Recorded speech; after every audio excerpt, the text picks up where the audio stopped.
E vamos entrar então em Daniel capítulo 12. Antes de entrarmos no capítulo 12 de Daniel, vamos fazer uma oração, tá? Senhor, eterno Deus, nós agradecemos ao Senhor por esta noite que está nos concedendo. Perdoa os nossos pecados, purifica-nos, santifica-nos. Que teus santos anjos celestiais, Pai, acampem-se ao nosso redor, nos proteja, nos livra de todo mal, e que tudo que dissermos aqui e conversarmos seja para a tua honra, para a tua glória. Conduza-nos no caminho da verdade, ilumina nossa mente, nosso coração, para que façamos sempre a tua vontade. É o que lhe rogamos em nome do nosso Senhor e Salvador Jesus Cristo. Amém. Então vamos lá. E hoje a gente vai falar sobre o capítulo 12, que é o mais importante. Vamos entrar então nesses 13 versos e vamos aprender um pouquinho de Daniel aqui, com Daniel. Nesse tempo se levantará Miguel, o grande príncipe, o defensor dos filhos do teu povo, e haverá tempo de angústia qual nunca houve desde que houve nação até aquele tempo.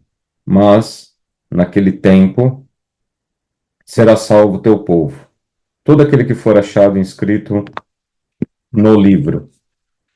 Muitos dos que dormem no pó da terra ressuscitarão, uns para a vida eterna, e outros para vergonha e horror eterno. Os que forem sábios, pois, resplandecerão como o fulgor do firmamento, e os que a muitos conduzirem à justiça como as estrelas sempre eternamente. Tu, porém, Daniel, encerra as palavras e sela o livro, até o tempo do fim. Muitos o esquadrinharão, e o saber se multiplicará. Então eu, Daniel, olhei, e eis que estavam em pé outros dois, um de um lado do rio, o outro do outro lado. Um deles disse ao homem vestido de linho que estava sobre as águas do rio: Quando se cumprirão estas maravilhas? Ouvi o homem vestido de linho que estava sobre as águas do rio, quando levantou a mão direita e a esquerda para o céu e jurou, por aquele que vive eternamente, que isso seria depois de um tempo, 2 tempos e metade de um tempo. E quando se acabar a destruição do poder do povo santo, estas coisas todas se cumprirão. Eu ouvi, porém não entendi. Então eu disse, meu senhor, qual será o fim dessas coisas? Ele respondeu, vai, Daniel, porque essas palavras estão cerradas e seladas até o tempo do fim. Muitos serão purificados, embranquecidos e provados, mas os perversos procederão perversamente, e nenhum deles entenderá, mas os sábios entenderão. Depois do tempo em que o sacrifício diário for tirado e posta a abominação desoladora, haverá ainda 1.290 dias. Bem-aventurado que espere e chega até 1.335 dias.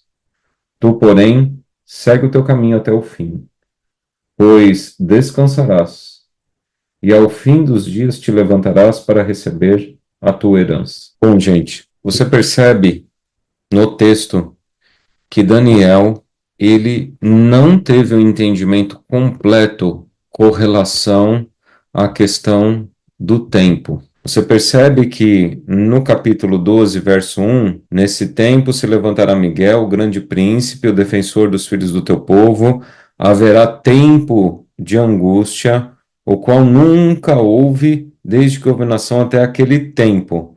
Mas naquele tempo será salvo o teu povo, todo aquele que for achado escrito no livro. Você percebe que em um único verso aparece 4 vezes a palavra tempo. Qual que era a preocupação de Daniel aí? Qual que era o gancho que estava na cabeça dele, o nó que estava na cabeça dele, que ele não estava conseguindo entender? Era justamente a questão do tempo. O tempo profético. Por quê? Porque Daniel havia estudado, a gente viu isso aí desde lá do capítulo 9, né? Capítulo 8 é apresentado a visão para ele. No final do 7 já, aparece que o anticristo, né? Ele vai ter domínio ele vai proferir palavras contra o Altíssimo, Daniel capítulo 7, verso 25.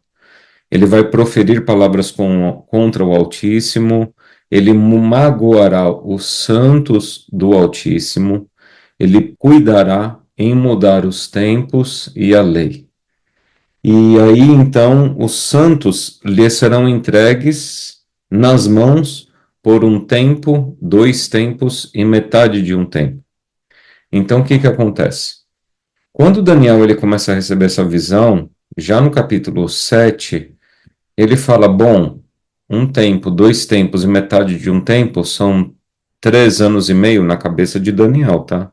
Não que seja uma profecia. Então Daniel pensa assim: são 3 tempos e meio, são 3 anos e meio, por causa do capítulo 4, onde ele testemunhou com os olhos dele Nabucodonosor sendo amaldiçoado por Deus, e aí passando 7 tempos sobre a vida dele, onde ele virou demente e viveu com os animais lá durante 7 anos e meio, durante 7 anos, no capítulo 4.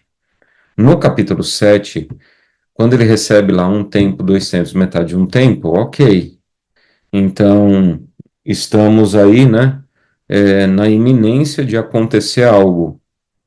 Só que quando entra no capítulo 8, Daniel recebe um choque, principalmente o 8, verso 14, né, o verso 13 e 14, quando fala: depois ouvi um santo que falava, e disse outro santo aquele que falava: até quando durará a visão do sacrifício diário, da transgressão assoladora, visão na qual entregue o santuário e o exército a fim de serem pisados? Ele me disse: até 2.300 tardes e manhãs e o santuário será purificado.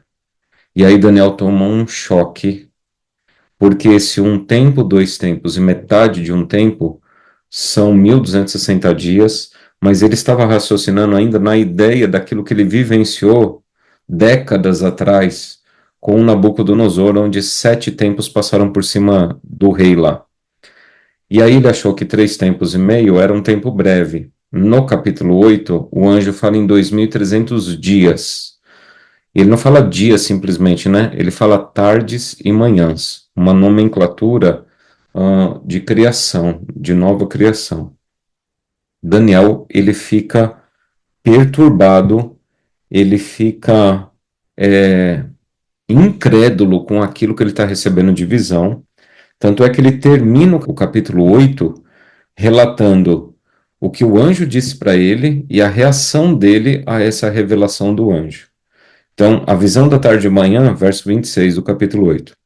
A visão da tarde e da manhã, que foi dita, é verdadeira. Tu, porém, preserva a visão, porque se refere a dias ainda muito distantes. E aí a reação de Daniel: eu, Daniel, enfraqueci e estive enfermo alguns dias. Então me levantei e tratei dos negócios do rei. Espantava-me com a visão, e não havia quem a entendesse. E aí, então, ele começa a ficar preocupado, porque aquilo que ele não tinha percebido no capítulo 7 foi dado um choque no capítulo 8 para ele, mostrando que o desenrolar do grande conflito ia muito além na questão de tempo do que ele imaginava. Ele então vai achar conforto no estudo da Bíblia, que é o capítulo 9, a introdução dele. No primeiro ano de Dario, filho de Assuero, da linhagem dos Medos, o qual foi constituído rei sobre o reino dos caldeus, no primeiro ano do seu reinado, eu, Daniel, entendi pelos livros que o número de anos de que falara o Senhor ao profeta Jeremias, que haviam de durar as assolações de Jerusalém, era de 70 anos. E aí então ele vai confirmar, ele vai achar conforto no estudo da palavra e confirmação, evidência da fé.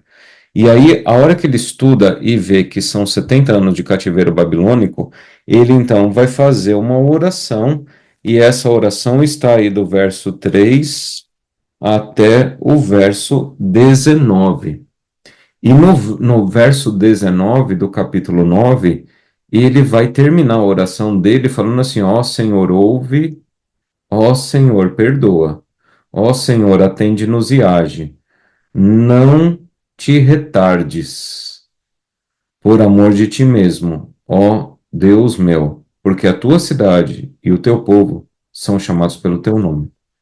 Então ele está fazendo uma oração para que Deus não atrase a promessa, conforme ele estudou em Daniel, em Jeremias, desculpe, no capítulo 29, tá?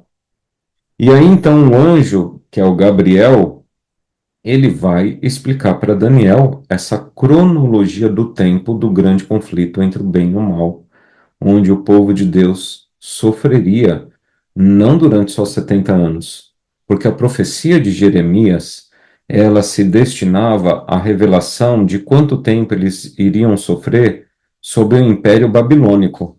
Na cabeça de Daniel, porque em nenhum momento Deus vai falar que depois do Império Babilônico, tanto lá em Jeremias, ele em nenhum momento ele vai falar que depois do Império Babilônico o povo ia ficar livre, o Messias ia vir, ia acontecer a libertação total. Na verdade, nunca houve uma libertação total. Houve uma libertação do pecado, da culpa, da morte, que é o principal. Mas nós estamos ainda esparramados sobre a face da terra. Nós não estamos juntos, a morte nos separa, é, as nações nos separam, as perseguições políticas, religiosas nos separam, e assim está, né? Assim estamos até hoje.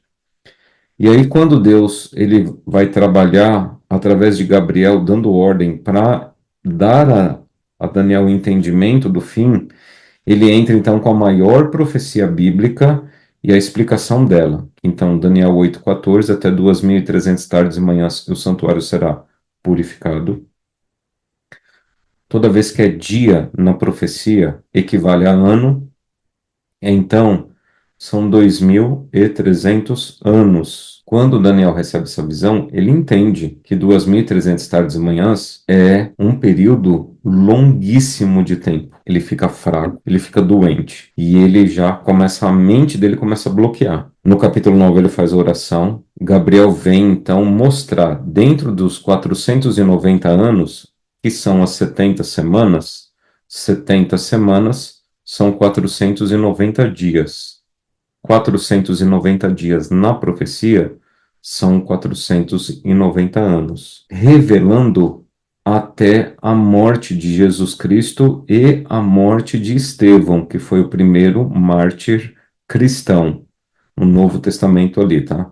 Cristão, porque João Batista, ele é um mártir ainda judeu, tá? Estevão é um gentil convertido para o cristianismo e é o primeiro mártir cristão gentílico. Tá? No ano de 34 ele foi apedrejado. E aí então, essa profecia das 70 semanas vai então desde a saída da ordem para a reconstrução de Jerusalém, 457 antes de Cristo, até o ano de 34 depois de Cristo.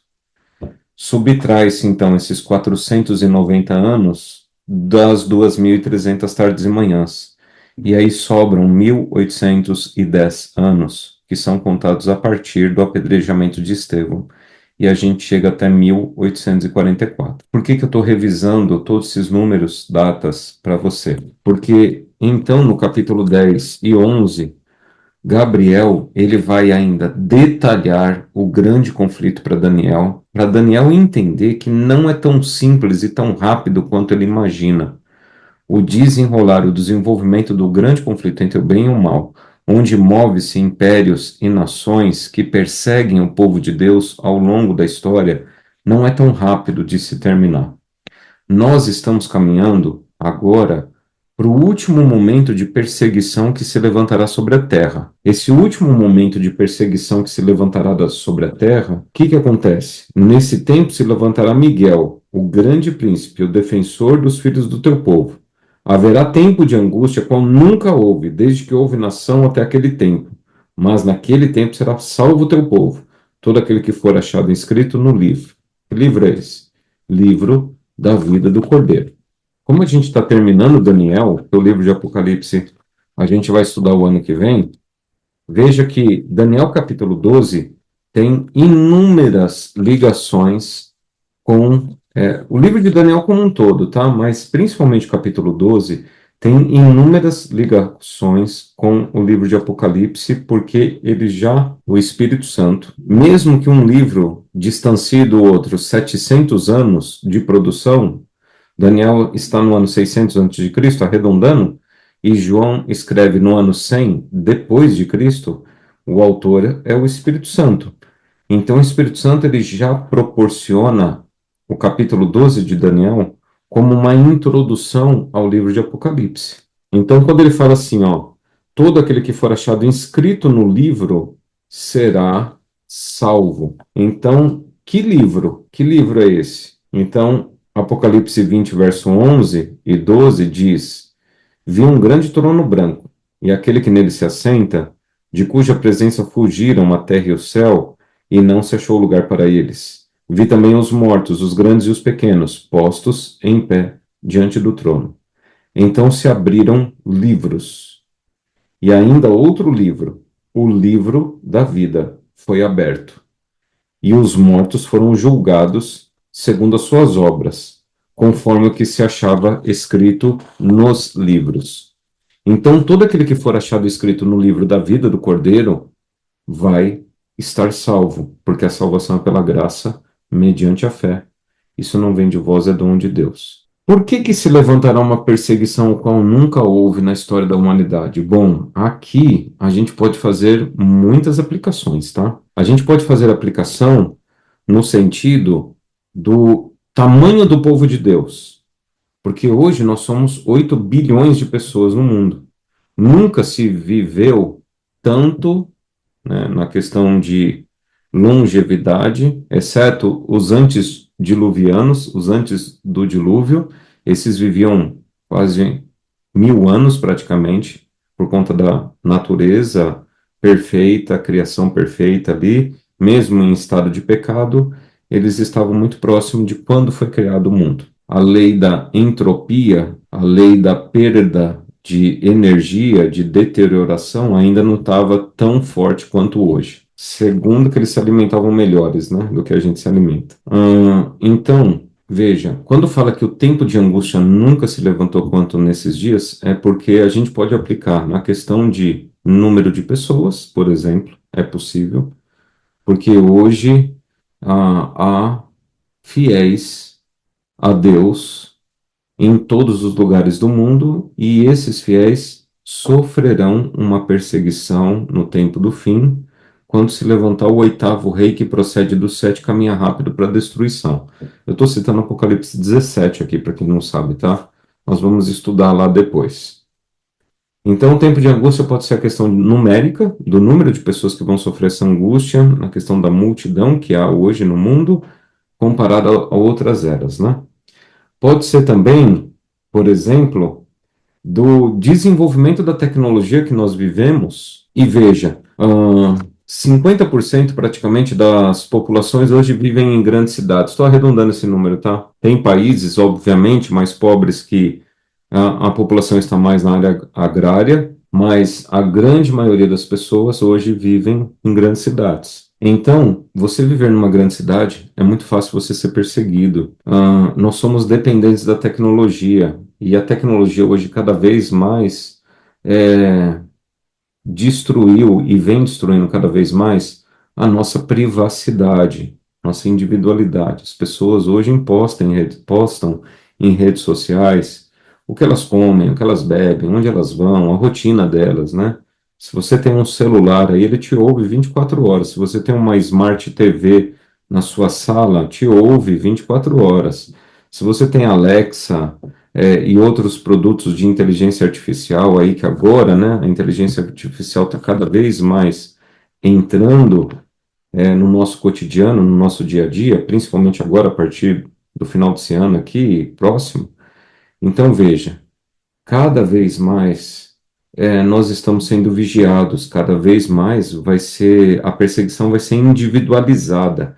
É um tempo de angústia, o qual nunca houve sobre a face da Terra, né? Então, não só a questão do número, mas a questão da tecnologia. E um terceiro ponto que eu entendo aqui, que eu posso até aplicar desse texto, por que que um tempo de angústia qual nunca houve sobre a face da Terra? Será que vai ser mais violento do que os outros tempos? Olha, mais violentos, as pessoas foram queimadas vivas na Idade Média, foram empaladas, né, foram torturadas, foram aberrações que fizeram lá no passado, na questão física. Eu entendo que esse tempo de angústia, como nunca houve sobre a Terra, não é a questão da violência, é a questão de que a perseguição será individualizada, porque as pessoas foram perseguidas como povo, como nação, né? Vamos perseguir os judeus, vamos perseguir os cristãos, vamos perseguir aquele grupo de pessoas que estudam a Bíblia e sem tecnologia se escondiam, né? Então, mais cedo ou mais tarde, talvez, vai chegar um momento que nós teremos que abrir mão da tecnologia. Você está preparado para isso? Você está preparado para você fazer uma desintoxicação tecnológica? Você está preparado para viver uma vida hum, em uma cidade pacata? Você já percebeu como o ritmo de São Paulo e das grandes cidades, eles alteram a nossa até condição mental, como nós somos acelerados, como nós somos estressados? Você já reparou, quem mora em São Paulo, né? Eu sou aceleradíssimo. Então, quem mora em São Paulo e viaja para outros lugares, as pessoas, e eu já passei por essa experiência, tá? Da pessoa brincar, a pessoa da cidade que eu estou visitando brincar, ei, vocês são de São Paulo, né? Sempre estressados, né? É, você já reparou como nós que vivemos em grandes cidades, seja em qualquer grande cidade do mundo que você viva, você já reparou que quando a gente vai numa cidade menor e você vai pegar uma fila de um restaurante ou de uma padaria ou de qualquer outra coisa, você já reparou como você vive em um ritmo estressante, acelerado, que você não tem paciência para ficar esperando? É, a gente já não tem paciência de esperar nem aqui em São Paulo, em filas, né?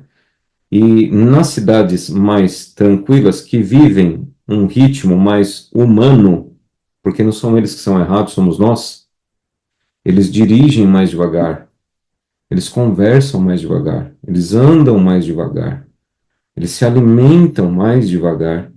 E para muitas pessoas que se habituou em grande cidade, não consegue viver num local desse. Então, o tempo de angústia, ele envolve também essa questão de que aqueles no futuro, quando Deus der o sinal, porque Ele dará sinais que nós teremos que sair das grandes cidades, vai ser difícil. Vai ser difícil e vai ser tão difícil que você vai ter que fazer uma saída para uma cidade de 30, 40 quilômetros longe da grande cidade. Essa é uma orientação até do Espírito de Profecia.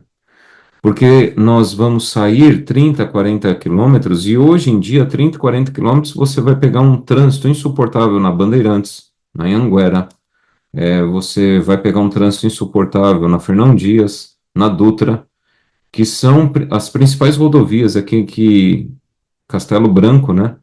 São as principais rodovias que desagam aqui em São Paulo. Então, o plano de Deus, nós não podemos abandonar as grandes cidades, que eu já vou chegar lá, tá? Então, esse tempo de angústia envolve essa questão do número de adoradores hoje, que é o maior do que houve em toda a história do mundo, envolve a questão da perseguição por causa da tecnologia, da facilidade da perseguição por conta da tecnologia, tá? Da individualidade da perseguição, cada indivíduo vai ser perseguido e não um grupo de pessoas, né? Uma comunidade, estou querendo dizer. E por fim, a questão dos nossos hábitos poluídos, né? Poluídos com estresse, com ansiedade, com essa celeridade desse ritmo de grandes cidades, poluídos com a alimentação industrializada e artificializada, né, com gostos e sabores artificiais, alterando o paladar, alterando o sistema digestório todo nosso. Então, esse ritmo que o nosso cérebro acaba se acostumando com ele estressante, isso causa sofrimento também. Imagina você ter que abandonar tudo isso. Então, tá aí a minha visão do tempo de angústia, tá? Por que que ele vai ser gravíssimo, o qual nunca houve sobre a face da terra. E aí, olha a certeza que a Bíblia nos dá.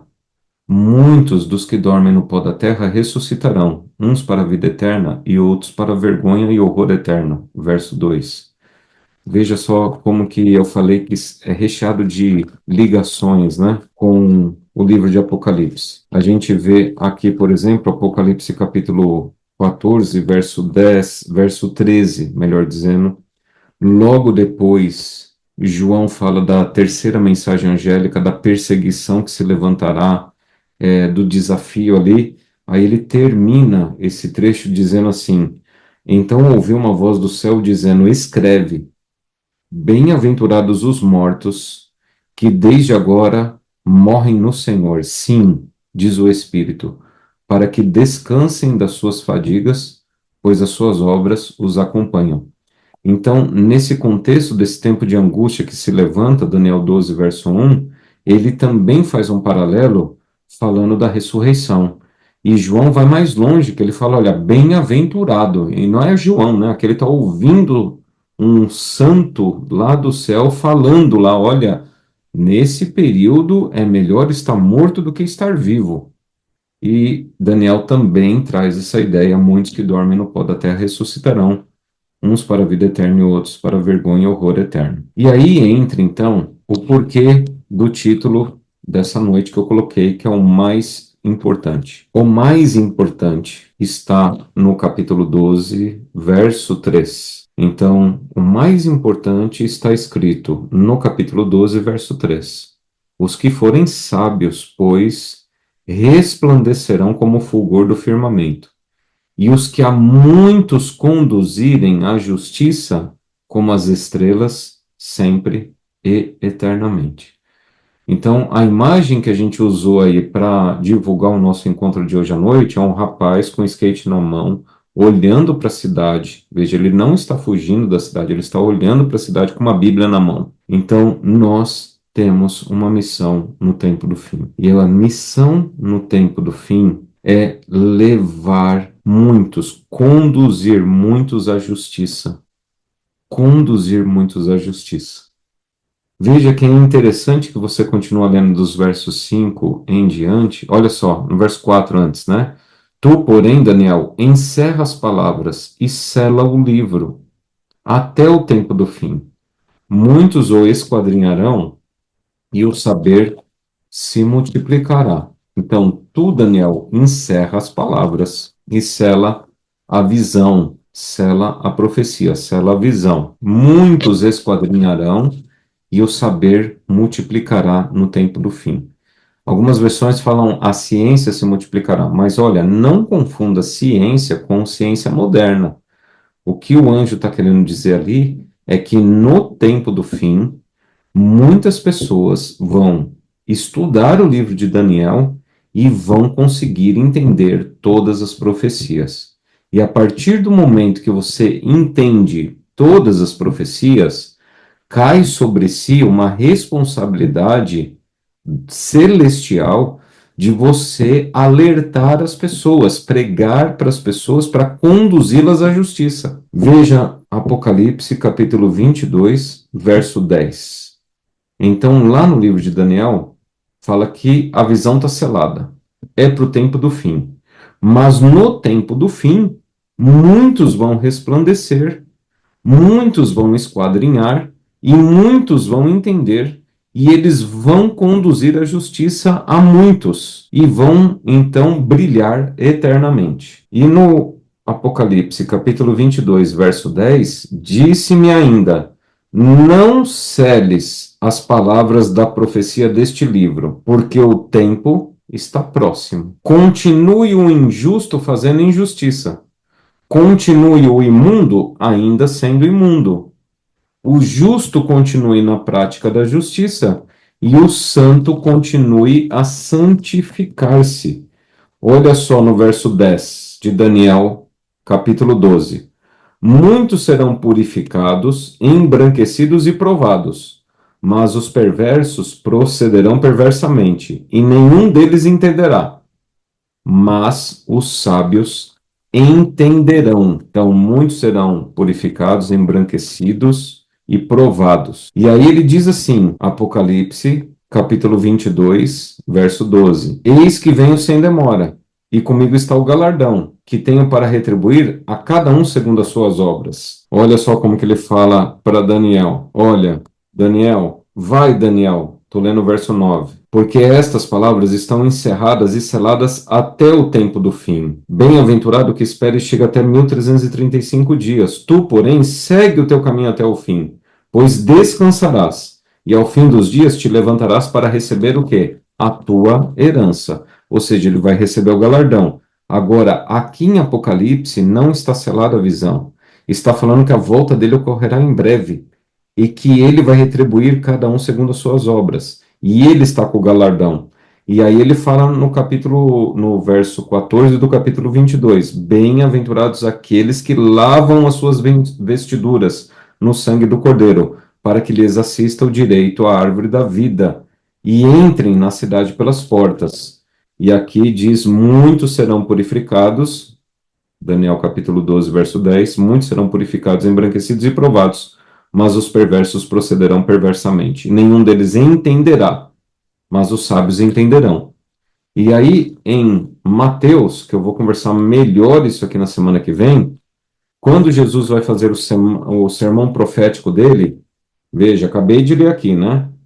Muitos serão purificados, embranquecidos e provados, mas os perversos procederão perversamente, nenhum deles entenderá, mas os sábios entenderão. Daniel 12, verso 10.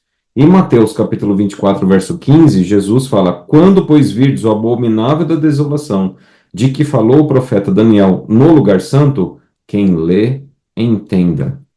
Então, a partir desse momento, Jesus está dando autoridade e entendimento para as pessoas começarem a estudar o livro de Daniel e compreender o livro de Daniel. Aqui foi uma ordem que ele deu.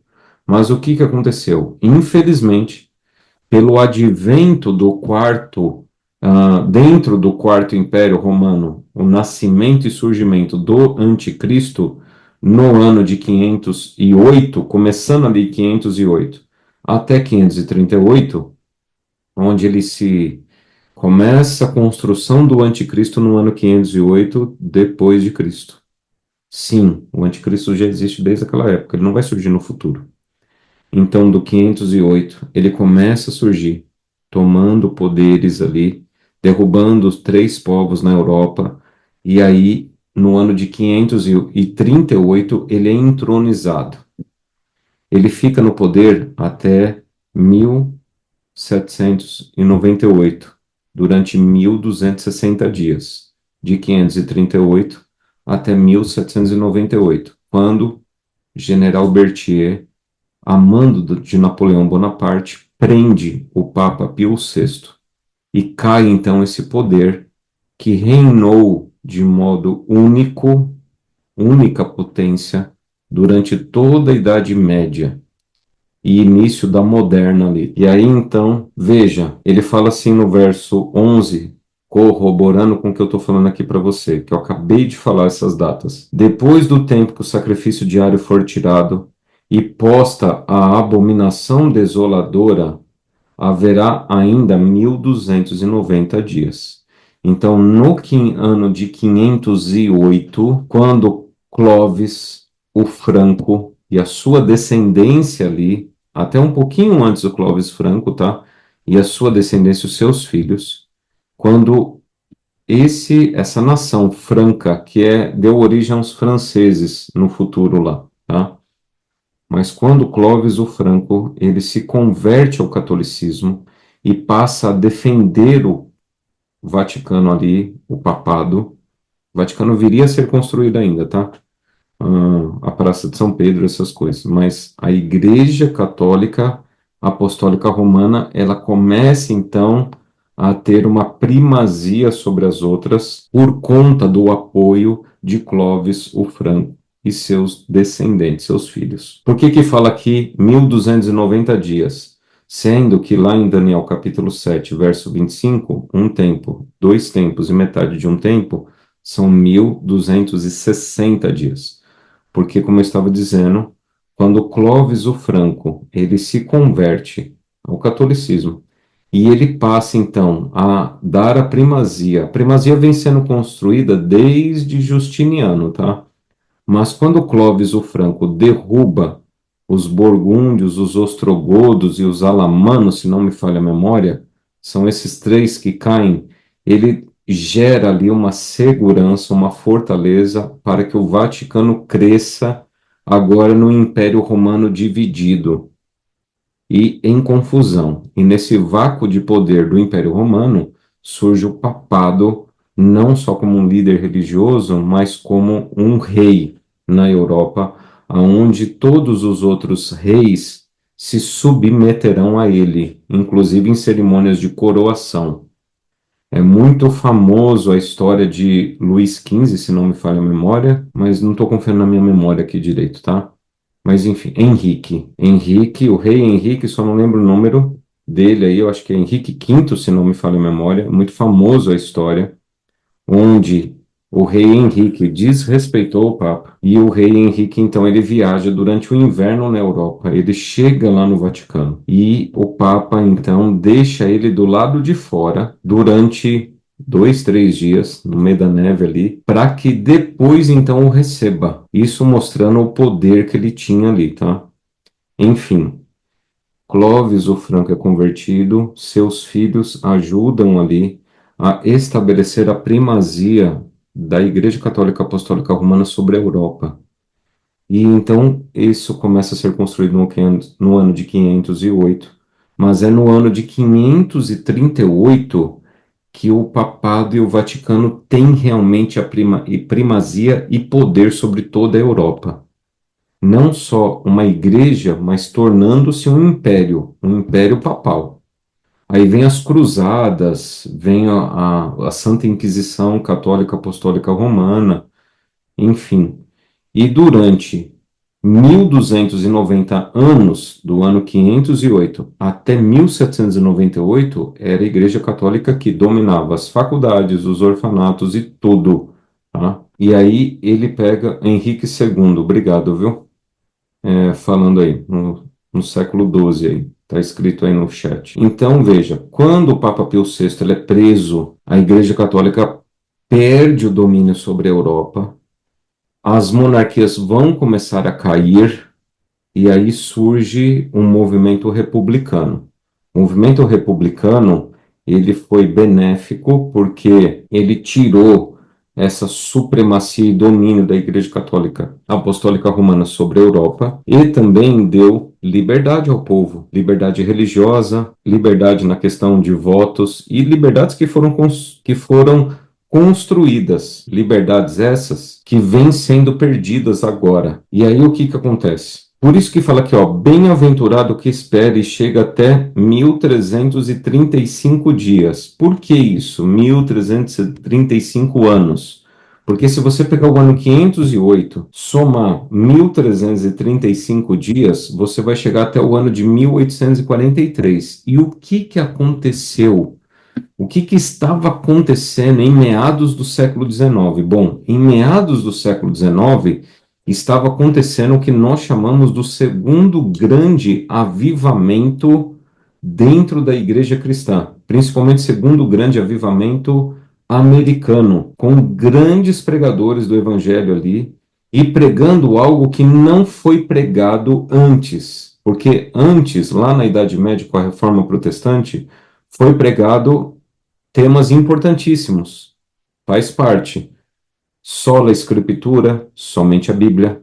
Só a graça, sola gratia, somente a graça, você é salvo pela graça, mediante a fé. Isso não vem de vós, é dom de Deus, então não são sacramentos católicos que te salvam, mas é a graça de Deus na pessoa de Jesus Cristo, no sacrifício de Jesus Cristo, que salva. Sola fide, somente a fé, então não precisa fazer romarias, não precisa visitar relicários, não precisa orar para santos, rezar para santos, você não precisa de intercessor, e nenhum outro tipo de intercessor, nem santos, nem a mãe.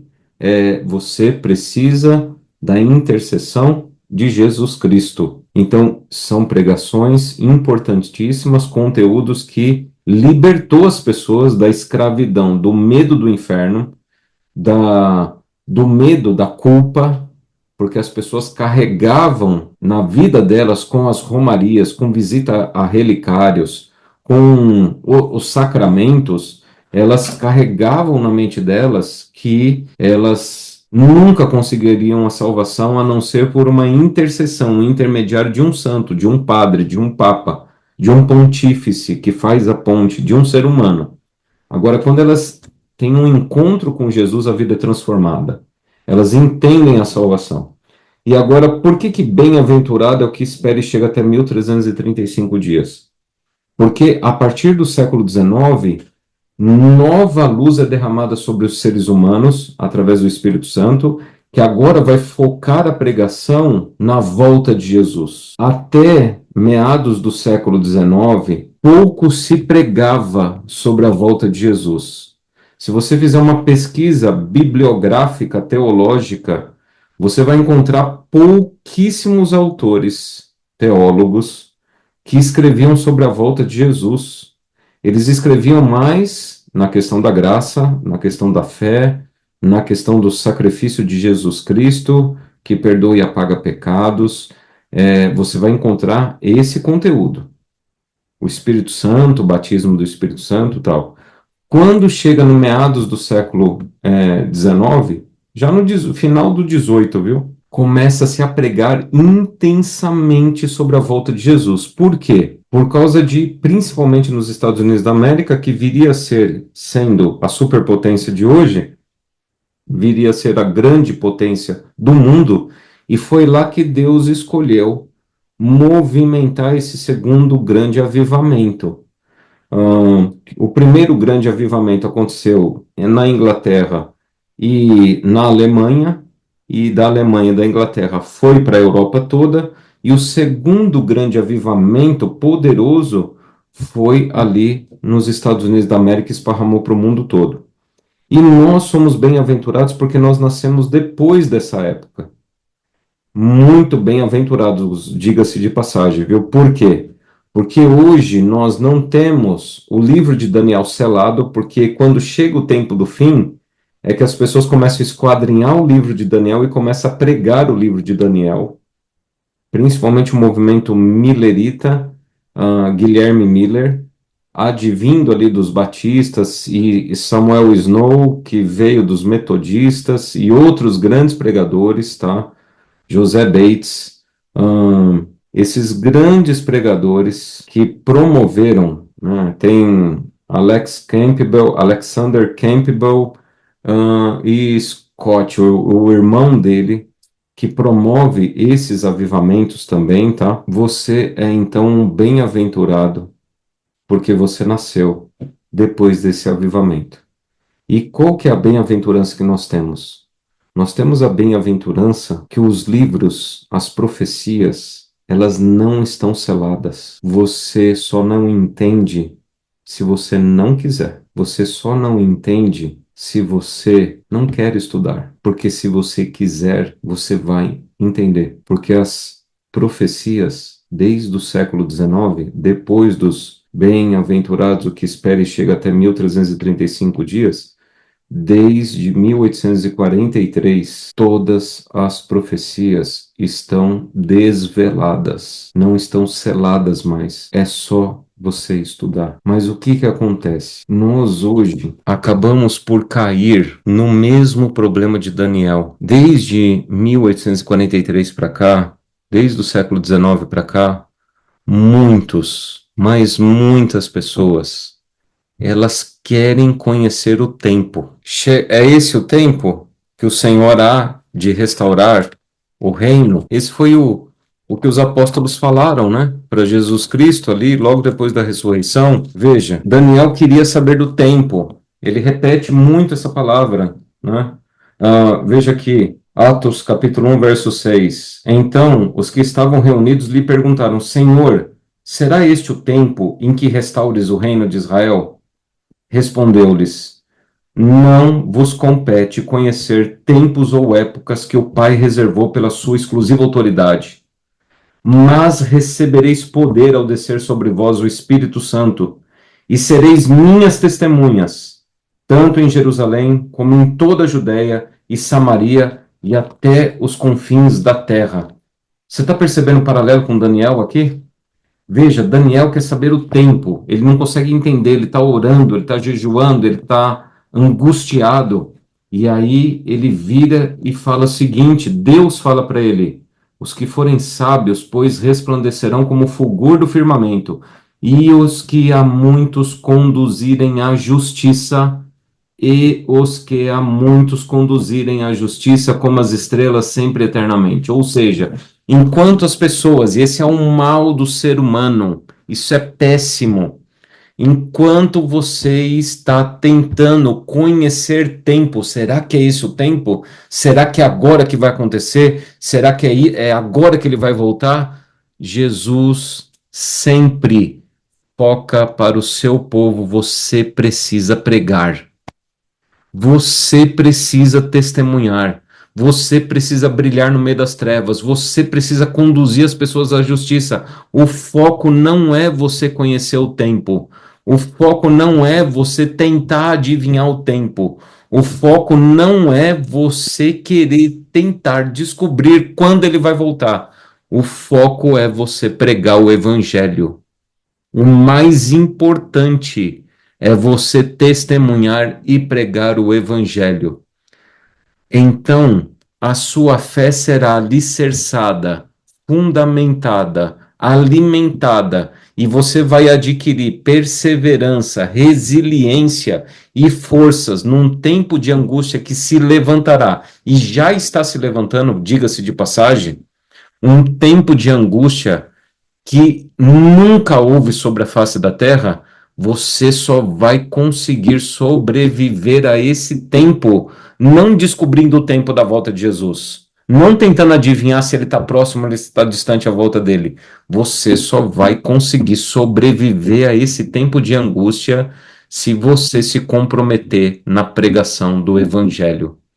Por que que Satanás está destruindo a igreja hoje? As pessoas querem ir para a igreja e fazem da igreja como um shopping. E as pessoas, dependendo do shopping, elas não entram. Então, se aquele shopping, aquela igreja, vai corresponder minhas expectativas de roupa, de música, dos usos e costumes, se o pregador vai me satisfazer as minhas expectativas, eu fico lá. E a igreja tem que me servir. Olha só que loucura. Satanás, ele virou de ponta cabeça o negócio de tal maneira que hoje as pessoas entram na igreja pensando que a igreja tem que servi-las, sendo que a igreja é um local de trabalho. Não existe voluntariado na igreja, existe missionário. E todo aquele que nasce verdadeiramente no reino de Deus nasce como um missionário. E se você não tem paixão pela pregação do evangelho, você não tem paixão pelas pessoas. Se você não tem paixão pelas pessoas, o seu coração está muito longe de Deus. Mas muito mesmo. Se você não fica angustiado em ver as pessoas se perdendo, se você está em um estado de inércia, se você está num estado de paralisia, onde você acha que a igreja tem que satisfazer as suas expectativas, você está longe do caminho, você está distante do caminho e você corre um grande risco de se perder. Enquanto muitas pessoas ficam tentando descobrir qual é o tempo que Jesus vai voltar, milhares de pessoas estão morrendo diariamente. Milhares. Enquanto você fica olhando só para o futuro, e olha, não é errado eu ter a expectativa, a ansiedade, o desejo de ver Jesus voltar, mas é errado quando esse desejo de ver Jesus voltar, ele cobre, enfraquece e até muitas vezes destrói a minha consciência de urgência de pregar e compartilhar a palavra. Veja, o tempo do fim, a marca da besta, ela é a marca de um homem. E o sistema de adoração que as pessoas estão acostumadas e estão desenvolvendo hoje é justamente o homem no centro. Se o pastor não corresponder às minhas expectativas, se a música não me agradar, se a roupa que eu quero usar as pessoas não aceitar, se a comida que eu quero comer não me satisfazer, então eu não sou um adorador. Aquela comunidade não me agrada. E aí tem um monte de gente que fala assim: olha, você tem que frequentar uma comunidade que te agrada. Olha, quem agradou? Que comunidade agradou os discípulos? Se Jesus virou e falou assim: Pai, eu não rogo pelo mundo, eu rogo por eles, porque eles aceitaram a minha palavra, e por eles aceitarem a minha palavra, o mundo os odeia. E hoje a gente não quer ser odiado. Hoje a gente quer ser afofado, nosso ego. A gente quer ser recebido, a gente quer ser aplaudido. Como eu já disse em outros encontros aqui, pessoas enchem o peito e ficam todas orgulhosas. A minha igreja apareceu na rede de TV. O presidente reconheceu minha religião. Olha, se está tendo tanto reconhecimento assim e tanto elogio, alguma coisa errada está. Porque o mundo é contra e é mau.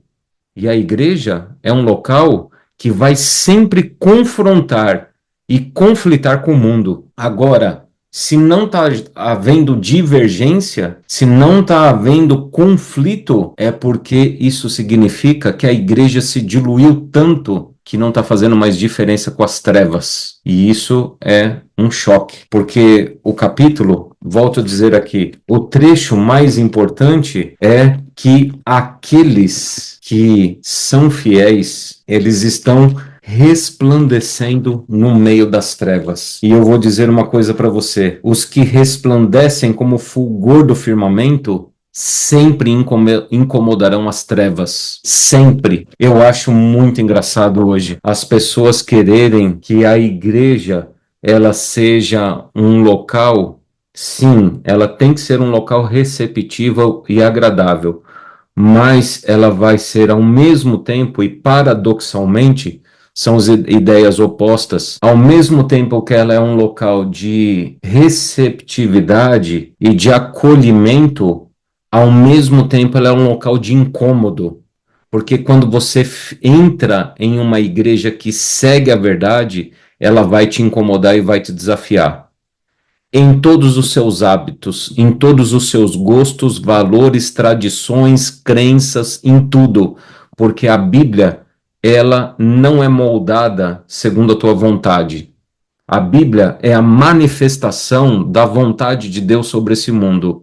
É a verdade absoluta, indivisível, indissolúvel e imutável.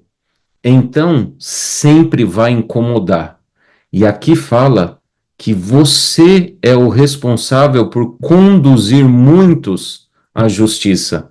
Ali não fala todos, porque a realidade é que nem todos ouvirão, nem todos receberão a verdade. Na verdade, quando a gente vê aí a história bíblica, pouquíssimos. Uma família entrou na arca, uma família saiu de Sodoma e Gomorra. Jesus Cristo morreu sozinho na cruz do Calvário. Jesus, quando pregou a verdade, olha, quem não comer da minha carne e não beber do meu sangue não é digno de mim. Lá em João, no Evangelho, diz que todos viraram as costas para ele. Só os 12 ficaram lá e um era filho do capeta ainda. E aí ele virou e falou: vocês não vão? Para onde vocês vão? Vocês não vão embora também?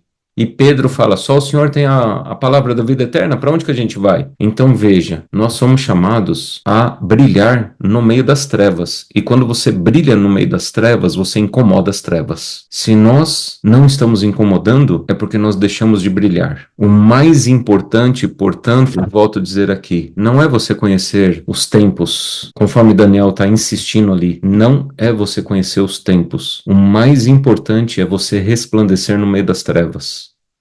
É você tomar consciência que você tem uma responsabilidade missionária de pregar o evangelho, levar o evangelho incansavelmente para as pessoas. E que Deus guarde você e use você poderosamente, entendendo a responsabilidade que você tem, a responsabilidade que ele nos comissionou, que ele nos deixou. E o motivo para receber o Espírito Santo não é você falar em línguas. O motivo de você receber o Espírito Santo não é você se sentir mais santo do que os outros. O motivo de você receber o Espírito Santo não é você manifestar milagres e prodígios para os outros. O motivo é você ser uma testemunha de Jesus. E ele falou o seguinte: Pai, assim como o Senhor me enviou ao mundo, eu os envio. Você já parou para pensar nessa frase? Assim como o Pai enviou o Filho para o mundo, eu os envio. Você está disposto a morrer pela verdade? Você está disposto a suar sangue pela verdade? A sua comida e a sua bebida é fazer a vontade daquele que te enviou? Você está disposto a viver uma vida de renúncia, de desconforto, de privações para resplandecer no meio das trevas? Ou você está querendo viver aqui bem estabelecido na Babilônia, bem confortável, usufruindo da Babilônia e ainda querer herdar o céu? Nós temos um chamado para sair da Babilônia e para brilhar no meio das trevas, vivendo na justiça de Deus, não dos homens, não esperando receber elogio de homens, manifestando a justiça de Deus e conduzindo muitos à justiça. Portanto, o desafio fica aí, para mim e para você. O mais importante é resplandecer no meio das trevas. O mais importante é conduzir muitos à justiça. Nós estamos no dia 14 de novembro de 2024. Deixa eu fazer uma pergunta a você. Nesse ano de 2024, quantas pessoas se converteram através do seu testemunho? Nesse ano de 2024, quantas pessoas você conduziu à justiça? E quando fala conduzir à justiça, é elas serem batizadas. Não é só crer em Jesus, porque o diabo também acredita em Jesus. Quando Jesus foi lá no Rio Jordão para ser batizado, ele falou para João Batista. João Batista não queria batizá-lo, porque ele se achava indigno, e era mesmo. Mas Jesus falou para João: João, importa que toda a justiça se cumpra. Então entenda que você levar o conhecimento de Jesus para uma pessoa e a pessoa ficar só conhecendo Jesus, bom, você só transformou essa pessoa num pouquinho mais parecida com Satanás, porque Satanás também conhece Jesus. A diferença é quando a pessoa aceita a justiça, quando a pessoa se batiza em nome do Pai, do Filho e do Espírito Santo. Porque se ela não se batizar em nome do Pai, do Filho e do Espírito Santo, você fez só mais um discípulo de Satanás. Porque Satanás, ele crê em Deus, ele treme, Tiago capítulo 2, verso 14, mas ele não se submete a um novo nascimento. E nem pode mais, porque ele já pecou contra o Espírito Santo. Então, um novo nascimento é o que importa. Entenda isso. Nosso chamado é resplandecer no meio das trevas e conduzir as pessoas à justiça. E nesse ano de 2014, quantas pessoas você conduziu à justiça? Se não foi nenhuma, alguma coisa está errada contigo. E você precisa orar, jejuar e clamar a Deus, perguntando: o que está acontecendo? Então, o desafio está aí. O mais importante é resplandecer no meio das trevas e conduzir as pessoas à justiça de maneira completa. Não é só conhecimento, é entrega e novo nascimento. E isso não depende de mestrado e doutorado e nem conhecimento teológico. Isso que precisa é humildade e mansidão como ele é. O poder do céu faz de você um instrumento poderoso para conduzir pessoas à justiça. Lá eram pescadores da Galileia. João era analfabeto e escreveu o evangelho mais poderoso e mais bonito. Escreveu o livro de Apocalipse.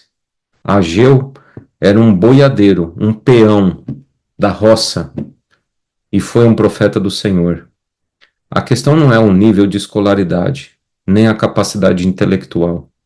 A questão é se você está submisso ao poder do Espírito Santo, entregue ao poder e à condução do Espírito Santo, e se você ama as pessoas que estão perdidas como ele ama, se você está disposto a buscar e salvar os perdidos como ele demonstrou. Ele veio para os doentes e não para os sãos. Ele veio para as ovelhas perdidas da casa de Israel e não para as que estavam ali no aprisco. Ele veio para buscar e salvar perdidos. Como está o seu cristianismo hoje? O mais importante é conduzir as pessoas à justiça. Que Deus abençoe e que Deus guarde vocês, viu?